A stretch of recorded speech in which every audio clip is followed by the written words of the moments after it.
شهر رمضان شهرك يا رحمن شفيه أضيفني. اعوذ باللہ من الشیطان الرجیم. بسم اللہ الرحمن الرحیم. شہر رمضان الذی انزل فیہ القرآن ھدی للناس. ناظرین کرام سلام علیکم ورحمۃ اللہ وبرکاتہ. جیسا کہ آپ حضرات کو معلوم ہے کہ ہم اپنے اس پروگرام کے ذریعے سے آپ حضرات کی خدمت میں ماہ مبارک کے رمضان کے ہر دن کی دعا پڑھنے کی سعادت حاصل کر رہے ہیں، اور آپ حضرات کو اپنے ساتھ شامل اور شریک کر کے اس کار خیر کو اپنے مالک کی بارگاہ میں پیش کرتے ہیں تاکہ مالک کی بارگاہ سے اجر عظیم کے مستحق قرار پا سکیں. لہذا اس سلسلے میں آج ہم آپ حضرات کی خدمت میں ماہ مبارک رمضان کے 13ویں دن کی دعا پڑھنے کی سعادت حاصل کر رہے ہیں، اور آج کی دعا یہ ہے: بسم اللہ الرحمن الرحیم. اللہم طہرنی فیہ من الدنس والاقدار وصبرنی فیہ علی کائنات الاقدار ووفقنی فیہ للتقی وصحبت الابرار بعونک یا قرۃ عین المساکین. اس کا ترجمہ ٹرانسلیشن یہ ہوتا ہے: خدایا آج کے دن مجھے برائی اور گندگی سے پاکیزگی عنایت فرما، اور آج مجھے تو نے جو میرے حق میں جتنا لکھا ہے اس پر صابر اور شاکر رہنے کی توفیق عنایت فرما، اور آج مجھے متقین اور نیک لوگوں کی صحبت اختیار کرنے کی توفیق عنایت فرما، بعون کا اپنی مدد کے ذریعے، یا قرۃ عین المساکین اے یتیموں کی آنکھوں کی ٹھنڈک. آج بھی اس دعا کا پڑھنے والا بندہ مومن اپنے مالک کی بارگاہ میں 3 چیزوں کی التجا کر رہا ہے: برائی اور گندگی سے پاکیزگی عنایت فرما، جتنا تو نے مجھے عطا کیا ہے اس پر مجھے صابر بنا دے، اور مجھے نیک اور صاحبان تقوی کے ساتھ اٹھنے اور بیٹھنے کی توفیق عنایت فرما. لیکن یہ سب کام تبھی ہوگا جب تیری مدد میرے شامل حال ہو جائے گی، ورنہ ان میں سے میں ایک بھی کام انجام نہیں دے سکتا. آج ماہ مبارک رمضان کے 13ویں دن کی دعا 13th ڈے. اس دعا کا پڑھنے والا اپنے مالک کی بارگاہ میں طہارت اور پاکیزگی کی دعا مانگ رہا ہے، اور خود ماہ مبارک رمضان یہ خود ایک طہارت اور پاکیزگی کا مہینہ ہے. جیسا کہ امام زین العابدین علیہ السلام نے ماہ مبارک رمضان کی دعا میں ماہ مبارک رمضان کو شہر الطہور کہہ کر یاد کیا ہے. شہر الطہور یعنی پاکیزگی کا مہینہ، طہارت کا مہینہ. اور خود اللہ کے رسول حضرت محمد مصطفیٰ صلی اللہ علیہ وآلہ وسلم نے جب ماہ مبارک رمضان کا تعارف کرانا چاہا، ماہ مبارک رمضان کو پہچنوانا چاہا، انٹروڈکشن کرانا چاہا، تو آپ نے شعبان المعظم کے آخری جمعے میں، شعبان کا جو آخری جمعہ تھا اور جس میں آپ جمعے میں خطبہ ارشاد فرما رہے تھے، اس خطبے میں آپ نے ماہ مبارک رمضان کا جب تعارف کرایا، جب ماہ مبارک رمضان کو پہچنوایا، تو اس وقت آپ نے خطبے میں ارشاد فرمایا: بسم اللہ الرحمن الرحیم، ایھا الناس قد اقبل الیکم شہر اللہ بالبرکۃ والمغفرۃ والرحمہ. اے لوگو اللہ کا مہینہ تمہاری طرف آ رہا ہے. God's month is approaching towards you. اللہ کا مہینہ تمہاری طرف آ رہا ہے. بالرحمت والمغفرت، بالبرکت والرحمت والمغفرہ، برکت لے کر آ رہا ہے، رحمت لے کر آ رہا ہے اور مغفرت لے کر آ رہا ہے. یہ ماہ مبارک رمضان کی وہ خصوصیات ہیں کہ جن کو اللہ کے رسول نے مسلمانوں کے مجمع میں بیان فرما دیا کہ اللہ کا مہینہ آ رہا ہے.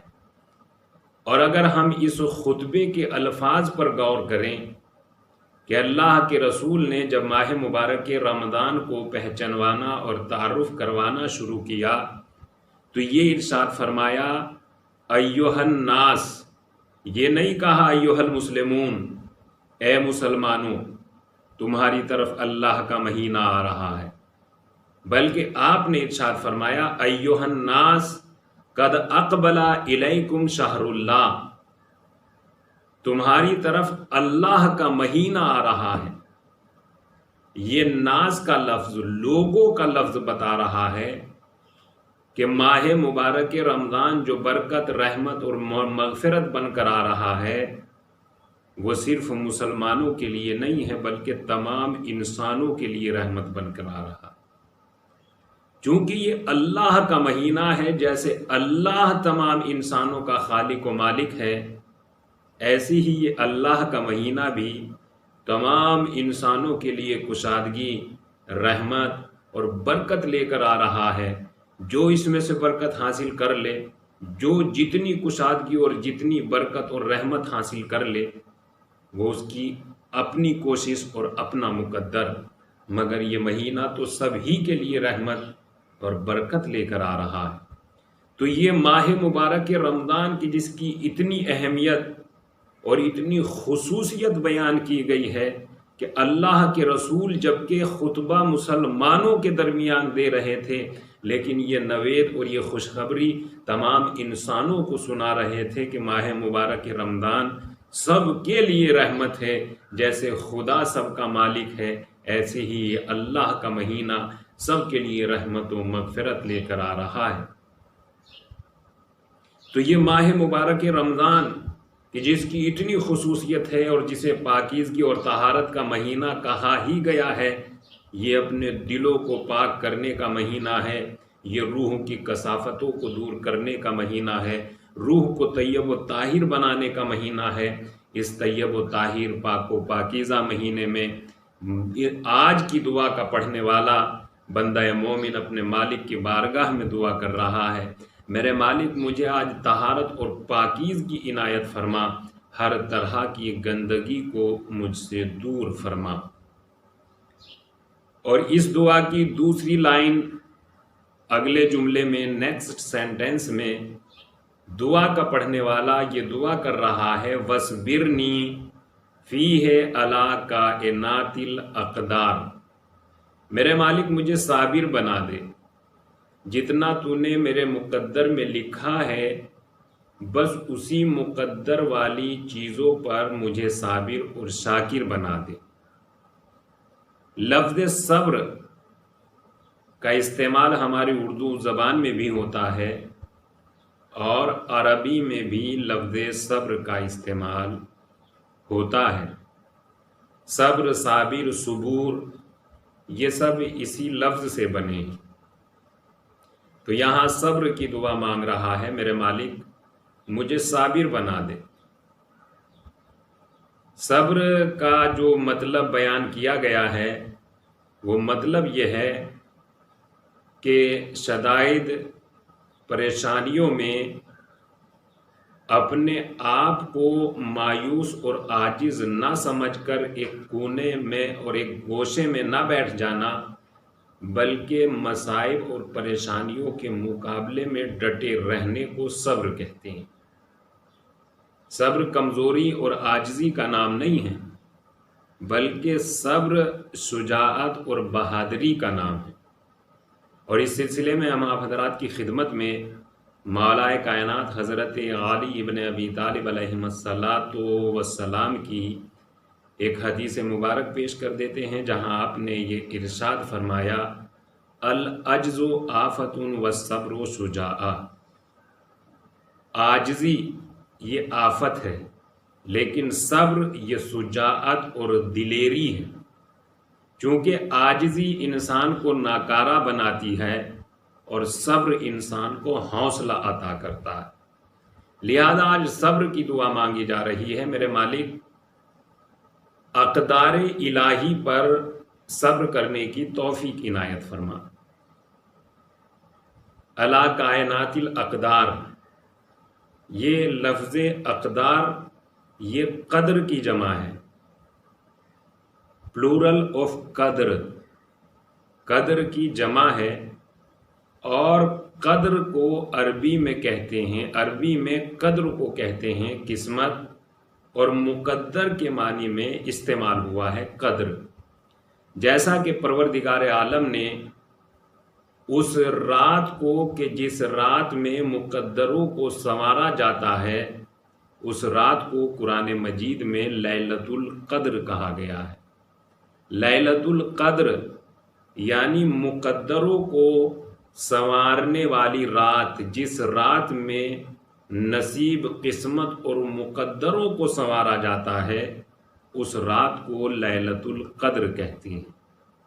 لیکن یہاں بھی وہی بات ہے کہ جو بھی اپنا مقدر سنوروا لے، جو بھی اپنے حق میں جتنی نیکی کر سکے، اس کے لیے یہ رات اتنی ہی بابرکت اور اتنی مبارک ہے۔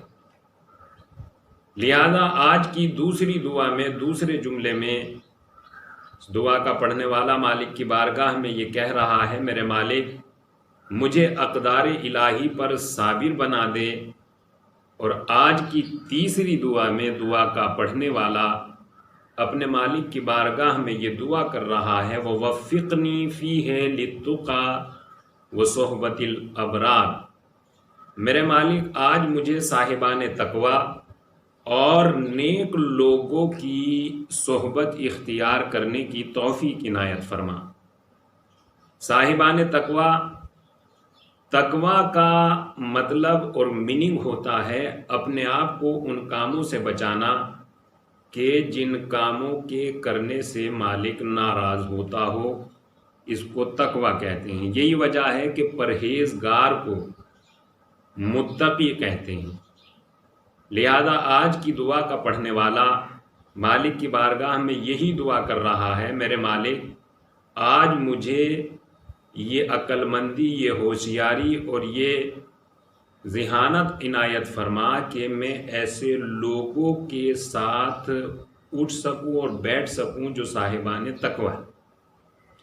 مجھے گناہ گاروں کے قریب اور صحبت اختیار کرنے سے دور فرما، صاحبان تقوی اور نیک لوگوں کی صحبت اختیار کرنے کی توفیق عنایت فرما۔ تقوی یعنی ان کاموں سے بچنا، اور یہی وجہ ہے کہ متقین کو، کاموں کے بچنے والے کو متقین یعنی پرہیزگار کہتے ہیں۔ اور روایات اور قرآن مجید کی روشنی میں تقوی کی بہت تعریف کی گئی ہے، اور تقوی کو بہت اچھا کہا گیا ہے۔ یہاں تک کہا گیا ہے کہ مالک اور اللہ کی بارگاہ میں وہ انسان زیادہ قابل احترام اور صاحب عزت ہے جو صاحب تقوی ہے۔ جس کے پاس جتنا تقوی پایا جائے گا، وہ اپنے مالک کی بارگاہ میں اتنا ہی بلند اور صاحب عزت ہوتا چلا جائے گا۔ جیسا کہ قرآن مجید کے سورہ حجرات کی آیت نمبر 13 ورس نمبر 13، جس میں ارشاد الہی ہو رہا ہے، بسم اللہ الرحمن الرحیم، انا اکرمکم عند اللہ اتقاکم، بے شک اللہ کے نزدیک سب سے زیادہ مکرم، محترم، صاحب عزت وہ ہے جو سب سے زیادہ تقوی رکھنے والا ہے۔ تو یہاں تقوی کا فائدہ یہ ہے قرآن مجید کی اس آیت کی روشنی میں کہ بندہ اپنے مالک کی بارگاہ میں صاحب عزت ہو جاتا ہے، تو جو اپنے مالک کی بارگاہ میں صاحب عزت بن جائے اسے دنیا کی کوئی طاقت ذلیل نہیں کر سکتی۔ تو تقوی کا اتنا بڑا اور اتنا عظیم فائدہ ہے کہ تقوی کے ذریعے سے مالک کی بارگاہ میں صاحب عزت آبرو مند بنا جا رہا ہے۔ اور تقوی کا دوسرا فائدہ جو قرآن مجید نے بیان فرمایا، وہ دوسرا فائدہ یہ ہے کہ پروردگار عالم نے قرآن مجید کے سورہ مائدہ کی آیت نمبر 27 ورس نمبر 27 جس میں ارشاد الہی ہو رہا ہے، بسم اللہ الرحمن الرحیم، انما یتقبل اللہ من المتقین، پروردگار اللہ صرف اور صرف تقوی رکھنے والوں کے اعمال کو قبول کرتا ہے۔ تو تقوی کے کتنے فائدے ہو گئے؟ تقوی کے دو فائدے وہ ہیں کہ جو قرآن مجید نے بیان فرمائے ہیں۔ پہلا فائدہ، تقوی کے ذریعے سے انسان اپنے مالک کی بارگاہ میں صاحب عزت بن جاتا ہے، اپنے مالک کی نگاہ میں انسان قابل احترام، اور جو مالک کی نگاہ میں قابل احترام بن جائے تو یہ اس کی سب سے بڑی کامیابی اور سب سے بڑی سربلندی۔ دوسرا تقوی کا فائدہ یہ ہے کہ قرآن مجید اعلان کر رہا ہے کہ اللہ کی بارگاہ میں صرف اور صرف متقین کے اعمال کو قبول کیا جاتا ہے۔ تو اعمال کے قبول ہونے کی گارنٹی بھی ہے، اور اللہ کی بارگاہ میں آبرومند قابل احترام بھی تقوی انسان کو بناتا ہے۔ اور آج کی دعا کا پڑھنے والا اپنے مالک کی بارگاہ میں یہی دعا کر رہا ہے، مالک مجھے ایسے لوگوں کے ساتھ اٹھنے اور بیٹھنے کی توفیق عنایت فرما جو صاحبان تقوی ہے۔ یعنی کیا مطلب؟ یعنی مجھے یہ ہوشیاری، یہ عقل مندی عنایت فرما کہ میں ان لوگوں کے ساتھ دوستی کروں یا ان لوگوں کے ساتھ صحبت اختیار کروں کہ جو تیری بارگاہ میں قابل عزت اور صاحب احترام ہیں، اور ان لوگوں کے ساتھ اٹھنے اور بیٹھنے کی توفیق عطا فرما جن لوگوں کے اعمال تیری بارگاہ میں قابل قبول ہیں۔ یعنی ان لوگوں کی صحبت اختیار کر کے مجھ میں بھی یہ تمام کمالات عنایت فرما۔ تو آئیے ناظرین کرام، آج کی دعا کے پڑھنے کے بعد اور سننے کے بعد ہم بھی اپنے مالک کی بارگاہ میں یہی دعا کرتے ہیں، مالک ہمیں بھی ان تمام دعاؤں میں شریک اور شامل فرما کر اپنے متقین اور نیک بندوں میں ہمارا بھی شمار فرما۔ وآخر دعوانا ان الحمد للہ رب العالمین۔